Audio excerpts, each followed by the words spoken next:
بسم اللہ الرحمن الرحیم. السلام علیکم ناظرین, میں جواد یوسف ہوں اور آپ سب کو اپنے آفیشیل چینل میں خوش آمدید کہتا ہوں. ناظرین, کچھ بڑی خبریں ہیں. افغانستان کو 3 حصوں میں تقسیم کرنے کا فیصلہ کر لیا ہے کیونکہ یہ درد سر جو کہ پورے خطے کے امن کو برباد کرنے پر تلے ہوئے ہیں, اب اس کے 3 ٹکڑے کیے جائیں گے. یہ ڈیسیجن کیا کس نے لیا ہے, کیوں لیا ہے, کون کون سے 3 ٹکڑے کیے جائیں گے, کس کس کو وہ 3 ٹکڑے دیے جائیں گے, کیا افغانستان کو 3 ممالک میں تقسیم کرنے کی بات کی جا رہی ہے, اس پر آپ سے بات کریں گے. ساتھ ہی ساتھ گجرات میں براہموس میزائلز جو ہے وہ نصب کر لیے گئے ہیں. پاکستان کی جانب سے کہا جا رہا ہے, ایک تشویش پائی جا رہی ہے پوری دنیا میں کہ پاکستان نے, اسپیشلی بھارتی میڈیا اس وقت واویلا مچا رہے کہ پاکستان نے بین الاقوامی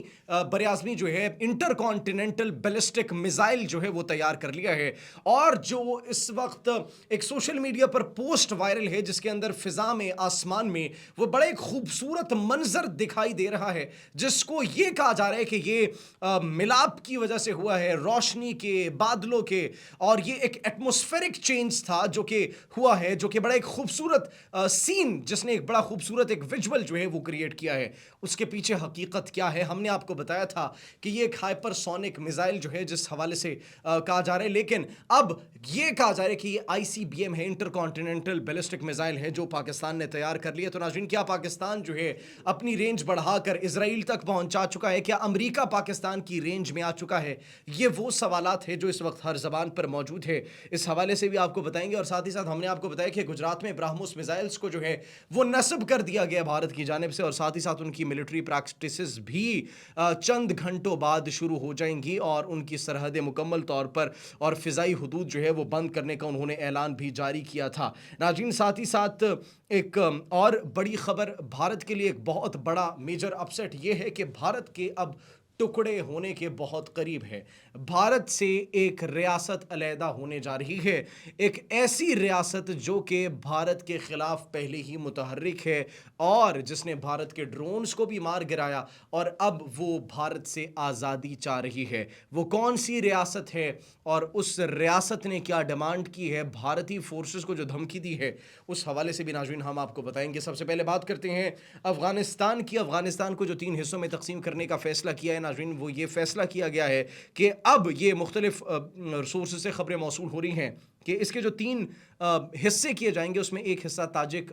کو دیا جائے گا, تاجک گورنمنٹ کو دیا جائے گا. دوسرا حصہ جو ایران کے قریب ہے وہ ایران گورنمنٹ کو دیا جائے گا, اور تیسرا حصہ پختونوں کو پاکستان کے ساتھ جو ہے وہ جوڑ دیا جائے گا, ملا دیا جائے گا. افغان طالبان کی جانب سے بڑی آفر بھی کی گئی تھی, کس کو؟ افغان طالبان کی جانب سے بگرام ایئر بیس بھارت کو دینے کی ناظرین خبریں بھی موصول ہو رہی تھی, اور انہوں نے کہا کہ آپ یہ لے لیں. لیکن وہاں پر پھر ناظرین انٹری ہوتی ہے کس کی؟ امریکہ کی, کیونکہ امریکہ بھی اس بیس کے پیچھے ہے اور وہ بھی اپنا انفلوئنس اور اس خطے کے اندر اثر و رسوخ جو کہ کم ہو چکا ہے سینٹرل ایشیا کے اندر, جنوبی ایشیا, ساؤتھ ایشیا کے اندر, تو ناظرین وہ اپنے اثر و رسوخ کو بڑھانے کے لیے اور ساتھ ہی ساتھ چائنا کے قریب اپنے جو ایک ملٹری کی پریزنس ہے اس کو قائم و دائم رکھنے کے لیے وہاں پر اس بیس کو حاصل کرنے کے خواب دیکھ رہے ہیں. اور وہاں پر پھر یہ پاسبلٹی ان کو نہیں ہوئی, پاسبلٹی نہیں ملی, اور یہ پاسبل بھی نہیں ہے کہ وہ air base, Bagram air base جو ہے وہ بھارت کو دی جا سکے. تو ناظرین امریکہ کے انفلوئنس کی وجہ سے پھر یہ ان کا پلان جو ہے یہ فلاپ ہو گیا. اب ناظرین انہوں نے جو سلوک کیا ہے اپنے ساتھ اور جو دھمکیاں دی ہیں پاکستان کو کہ ہم حملہ کریں گے پاکستان پر, تو that's truly you can say not some wise statements that were given by them, کیونکہ آپ کو حملہ کرنے کے لیے ایک ایئر فورس چاہیے ہوتی ہے, آپ کو پراپر ملٹری چاہیے ہوتی ہے, آپ کو انفراسٹرکچر, آپ کو پراپر ایک میکینزم, ڈسپلن چاہیے ہوتا ہے. وہاں کا ڈسپلن کیا ہے, وہاں کا میکینزم کیا ہے, وہاں کی ملٹری کون ہے, وہاں کی ایئر فورس کون ہے, وہاں کی نیوی تو ان کے پاس ہے نہیں, وہاں کی جو بارڈر سیکورٹی فورس ہے وہ کون ہے, وہاں کی عدلیہ کون ہے, وہاں کی کانسٹیٹیوشن بنانے والے کون ہیں, یہ سب کون ہیں؟ یہ ہیں افغان طالبان. جو تو وہاں پر ناظرین وہاں پر تو گورنمنٹ بھی وہ نہیں ہے جو کہ ڈیموکریٹک طور پر الیکٹ ہو کر آئی ہو, وہ تو زبردستی انہوں نے ایک رجیم چینج کیا, زبردستی ایکسٹریمزم کے تھرو انہوں نے وہاں پر ٹیک اوور کیا. تو وہ تو عوام کی, اپنی افغانستان کی عوام کی پسند سے وہ جو ایک گورنمنٹ وہاں پر موجود نہیں ہے تو وہ پاکستان پر حملہ کر سکے گی یا نہیں, اس کا جواب جو ہے ہم آپ سے کمنٹ سیکشن میں جو ہے وہ جاننا چاہیں گے. ناظرین ساتھ ہی ساتھ اب سچویشن جو ہے وہ مزید کرٹیکل ہوتی جا رہی ہے. بھارت نے جو براہموس میزائلز نصب کیے ہیں ایکچولی وہ یہ خبریں موصول ہو رہی ہیں کہ بھارت اس وقت فل ہائی ایکٹیو ہے، ان کی ملٹری ہائی الرٹ ہے، اور ساتھ ہی ساتھ جو ہے وہ بھارت نے پاکستان کی سرحدوں کے قریب برہموس میزائل جو ہیں وہ ڈپلوائے کرنا شروع کر دیا، اور گجرات کے علاقے میں ناظرین یہ تعینات کیے گئے ہیں، اور پاکستان کی جو ہے وہ اہم پوزیشنز کو نشانے پر رکھا گیا ہے۔ اب ناظرین بھارت کو ہم یہ نہیں کہہ رہے، سمجھائیں گے اس مرتبہ بالکل بھی نہیں، ہم نے ان کو کہا ہے کہ آپ ایسے اقدامات نہ کریں جو کہ آپ کے لیے نقصان دہ ثابت ہوں، وہ اگر آنا چاہتے ہیں اپنی مرضی سے آئیں۔ پاکستان کا جواب ناظرین آپ سب جانتے ہیں کہ کیسا ہوگا۔ جب خود مختاری اور سلامتی پر بات آتی ہے تو پاک فوج کہاں پر سٹینڈ کر رہی ہے، پاکستانی عوام کہاں پر سٹینڈ کر رہی ہے، پاکستان کے ادارے کہاں پر سٹینڈ کر رہے ہیں، پاکستان کی پولیٹیکل پارٹیز کہاں پر سٹینڈ کر رہی ہے، پاکستان کے جتنے بھی طبقے ہیں وہ کہاں پر سٹینڈ کرتے ہیں، یہ آپ بھی جانتے ہیں، یہ میں بھی جانتا ہوں، اس ملک کا بچہ جانتا ہے۔ تو ناظرین ہمیں بھارت کو کچھ کہنے کی ضرورت نہیں ہے۔ If they want to try, they can try, but then the results and the consequences of that attack which will be done by India will be severe, will be worst, which they are not expecting right now from Pakistan. تو ناظرین اب بھارت کو decide یہ کرنا ہے کہ وہ کوئی مس ایڈونچر برداشت کر سکیں گے، یہ ان کے لیے فائدہ مند سود مند ثابت ہوگا یا پھر نہیں۔ ہم اپنی ملٹری ڈپلومیسی انٹرنیشنل لیول پر اور ہماری جو پولیٹیکل ڈپلومیسی لیڈرشپس کی، ہمارے لیڈرز کی، تو اس کا سارا کریڈٹ یہ جو کامیابی ہے ہم مودی سرکار کو بھی دیتے ہیں کہ مودی سرکار نے یہ جرت اور جسارت کی تھی ہم پر حملہ کرنے کی، جس کی وجہ سے پاکستان آج اتنا بڑھ چڑھ کر پوری دنیا کے سامنے جو ہے وہ انہوں نے اپنی ایک ساکھ کو بحال کیا ہے، اور انہوں نے اپنی موجودگی کو، اپنی پریزنس کو اور اپنے ڈومیننس کو پورے خطے کے اندر جو ہے وہ شو کروایا پوری دنیا کو کہ that's what Pakistan is capable of doing. ناظرین ساتھ ہی ساتھ اب جو ایک بڑے خوبصورت منظر آپ نے دیکھا ہوگا، وہ خوبصورت منظر جو کہ فضاؤں میں تھا بلوچستان کی، کوئٹہ کی، اور محکمہ موسمیات کی جانب سے انٹری دی جاتی ہے کہ یہ بادلوں کے اور روشنی کے اور مختلف جو ہے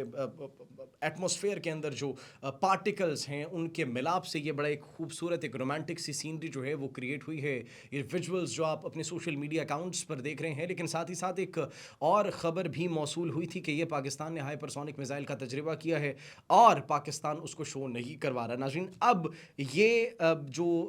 پاکستان نے نوٹام جاری کیا تھا اور ہم نے آپ کو بتایا تھا کہ کوئی تجربہ ہونے والا ہے اور وہ تجربہ میزائل کا تجربہ ہی ہوگا، ہم نے اپنے پچھلے ولاگس میں بتایا تھا اور وہ بات ہماری حقیقت ثابت ہوئی۔ آلدو اس کی آفیشیل کنفرمیشن ابھی تک نہیں ہے، لیکن اس کے پیچھے بھی وجوہات ہیں۔ آفیشیل کنفرمیشن اور اس کو تصدیق ان باتوں کی ڈیفنس معاملات کی اس لیے نہیں کی جاتی کیونکہ سینکشنز لگ جایا کرتی ہیں، پھر ظاہر سی بات ہے آپ ریڈار میں آ جاتے ہیں۔ اور ہم نے آپ کو پہلے بھی بتایا تھا، آپ کو یاد ہوگا کہ امریکہ کے قومی سلامتی کے نائب مشیر جان فائنر کی جانب سے کچھ سٹیٹمنٹس جاری کی گئی تھی اور پاکستان کی کچھ کمپنیز پر پابندی لگائی گئی تھی، اور انہوں نے یہ کہا تھا کہ پاکستان ICBM پر کام کر رہا ہے اور پاکستان کو کیا ضرورت پیش آئی ہے کہ وہ انٹر کانٹیننٹل بیلسٹک میزائل پر کام کر رہا ہے، پاکستان کیوں اپنی رینج کو بڑھانا چاہتا ہے، اور پھر پاکستان کیوں ان بڑی راکٹ موٹرز کا استعمال کر رہا ہے جو اس کے جو میزائلز ہیں، جو اس کے راکٹس ہیں، ان کی رینج کو یہاں سے بڑھا کر کافی دور تک لے جائے گا۔ اور پاکستان کا جو ایک یہ میزائل اور یہ جو راکٹ پروگرام ہے یہ جنوبی ایشیا سے نکل کر دیگر ممالک کو ٹارگٹ کرنے کی صلاحیت بھی رکھتا ہے۔ یہ وہ خدشات ہیں جو کہ جان فائنر کی جانب سے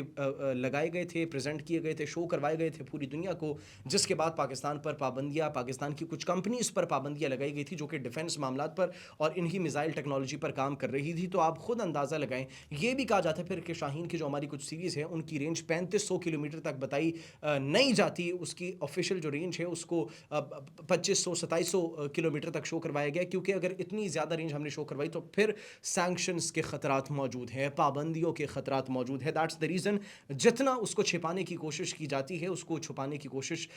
کرتے ہیں اور اس کو چھپاتے ہیں تاکہ جو ملکی معاملات ہیں وہ اثر انداز نہ ہو سکے، ڈیفنس کے معاملات ہیں وہ اثر انداز نہ ہو سکے۔ تو ناظرین دیٹس دا ریزن اب یہ کہا جا رہا ہے کہ ICBM جو ہے وہ بنا لیا گیا، اور یہ ایک ایسا جو خوبصورت منظر آپ دیکھ رہے تھے وہ پاکستانی عوام کے لیے تو خوبصورت منظر تھا، لیکن یہ قیامت کا منظر تھا اسرائیل کے لیے اور ساتھ ہی ساتھ بھارت کے لیے بھی، جو پاکستان کو ایک بہت بڑا تھریٹ سمجھتا ہے اپنے لیے۔ اب ان کو واقعی میں پاکستان کو سیریس لینا ہوگا، کیونکہ اگر انہوں نے کوئی بھی ایسا قدم اٹھانے کی کوشش کی تو میرا نہیں خیال اس قدم کا ان پر جو ہے کوئی مثبت نتیجہ اور مثبت اثر نکلے گا۔ بھارت کے لیے ناظرین ایک اور بری خبر، ہم نے بتایا تھا کہ ایک ریاست علیحدہ ہونا چاہتی ہے۔ اب ریاستوں کی جب ہم بات کرتے ہیں تو بھارت کے اندر کچھ ایسی ریاستیں ہیں جہاں پر علیحدگی پسند تنظیمیں متحرک ہیں اور بھارت کو للکار رہی ہے۔ ہم نے آپ کو اپنے پچھلے ولاگ میں بتایا تھا کہ ایک ڈرونز جو ہے وہ رائفل ڈرون جو ہے وہ مار گرایا تھا فریڈم فائٹرز کی جانب سے ناگالینڈ کے، اور ناظرین اب ناگالینڈ نے ایک